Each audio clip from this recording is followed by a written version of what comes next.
NCERT का एक numerical है, ठीक है। एनसीईआरटी का क्वेश्चन है, बहुत अच्छा क्वेश्चन है, क्योंकि एनसीईआरटी जो है वो जेई लेवल और नीट लेवल मुझे ऐसा लगता है कि टच करती है। तो एनसीईआरटी फिजिक्स की बहुत ही बढ़िया बुक है। 3 पॉइंट्स है। ये एक पहले तो सिस्टम है, ट्राइंगल है ये। यहाँ पे आपके दो चार्जेस रखे हैं, 10 की पावर -8 कूलम, प्लस का 10 की पावर -8 कूलम और माइनस का 10 इंटू 10 की पावर -8 कूलम, यानी कि प्लस क्यू चार्ज है माइनस क्यू चार्ज है। 3 पॉइंट्स में उसने पूछा है कि इलेक्ट्रिक फील्ड कितनी होगी। एक पॉइंट ये है ए, एक पॉइंट ये है बी और एक पॉइंट ये है सी, ठीक है ना। अब अगर मैं पॉइंट ए की बात करूं तो प्लस चार्ज की वजह से आउटवर्ड्स यानी कि इधर की तरफ, माइनस चार्ज की वजह से इनवर्ड्स यानी कि इधर की तरफ, तो दोनों इलेक्ट्रिक फील्ड के हो रही है यहाँ पे एडम। पॉइंट बी की बात करूं तो प्लस क्यू की वजह से आउटवर्ड्स अवे, तो इस लाइन में अवे कहां जा रहा है, इधर जा रहा है, ठीक है ना। ये प्लस क्यू की वजह से इलेक्ट्रिक फील्ड, ठीक है ना।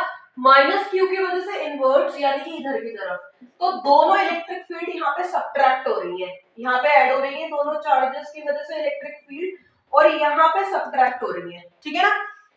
अगर मैं पॉइंट सी की बात करूं तो प्लस क्यू की वजह से इस लाइन में प्लस क्यू की वजह से जो इलेक्ट्रिक फील्ड होगी वो ऐसे होगी, ठीक है ना, प्लस क्यू, और माइनस क्यू की वजह से इनसाइड।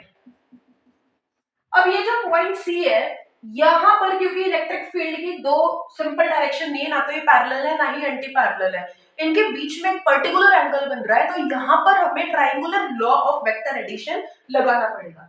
अब अगर ये 60 डिग्री है तो हमें पता है कि ये भी 60 है, क्योंकि इक्विलेटरल ट्राइंगल है, ये भी 60 है, ये भी 60 है, तो ऑब्वियसली ये कितना हो जाएगा 120 डिग्री। इन दोनों इलेक्ट्रिक फील्ड का जो रिजल्टेंट होगा वो कहीं ऐसा होगा, इन दोनों का रिजल्टेंट क्या होगा, यहाँ पर होगा ऐसे, ठीक है ना। बहुत ही प्यार सा सुंदर सा न्यूमेरिकल है, तो हम इसको देखेंगे।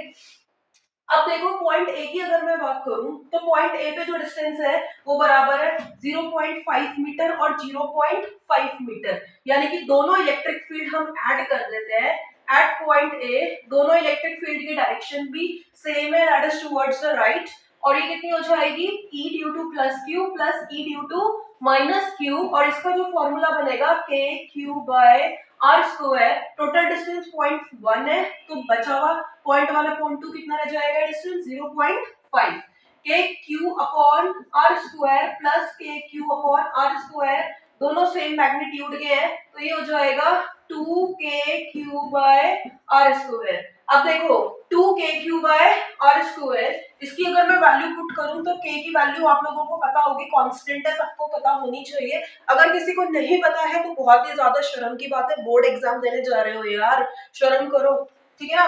q 10 की पावर -8, प्लस माइनस नहीं लगता है यहाँ पे, इलेक्ट्रिक फील्ड के न्यूमेरिकल है, क्योंकि प्लस माइनस ऑलरेडी लग चुका है, डायरेक्शन डिक्लेयर हो चुकी है, अपॉन r स्क्वायर, r क्या है 0.05 का होल स्क्वायर। यहाँ से electric field at a point A calculate कर लेना, आंसर मैं बता रही हूँ कितना है।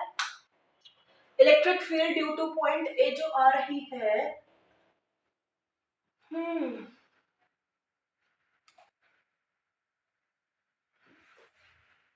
7.2 इंटू 10 की पावर -4 कूलम, 7.2 इंटू 10 की पावर -4 कूलम आंसर आ रहा है।